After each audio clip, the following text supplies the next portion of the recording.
The first time was when I was inside Biafra, which you'd have to be now rather long in the tooth to remember, the Nigerian Civil War, and also, of course, the Nigeria-Biafra War. But I was inside Biafra, and I was approached in London by a man who later became a good friend, who said, look, we have a problem.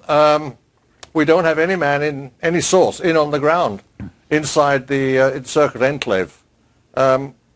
So, would you help us out? Just tell us what's going on inside there. So I said, well, okay.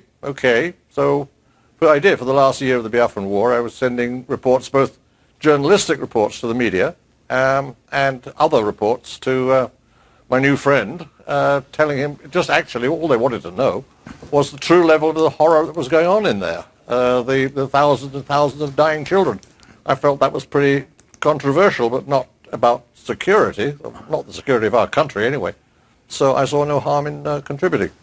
But as you say, you were a correspondent then. I am old enough to remember that, and a good one.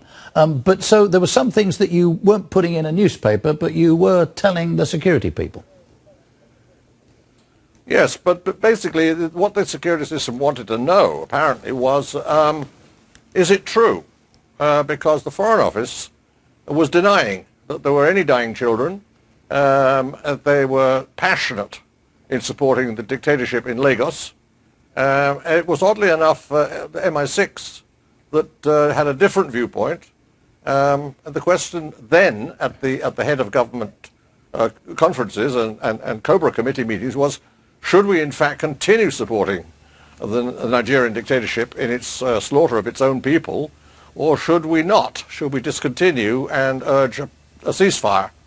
And there was a difference of opinion, quite a few differences of opinion. There are two ministers resigned over it.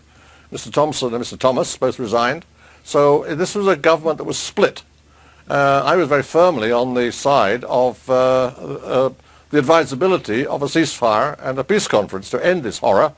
And I saw no harm, therefore, in confirming that the worst fears of what was going on inside Biafra were absolutely true. The children were dying like flies. Eventually, estimate, not by me, by relief organizations like the International Committee of the Red Cross, was that 1 million children died in there. And I was in the heart of it. And that was your first foray. Then you went on to do things in undercover in East Germany and in Rhodesia. I mean, you were getting to be sort of not a full-time agent, but a proper agent. Were you paid for any of this?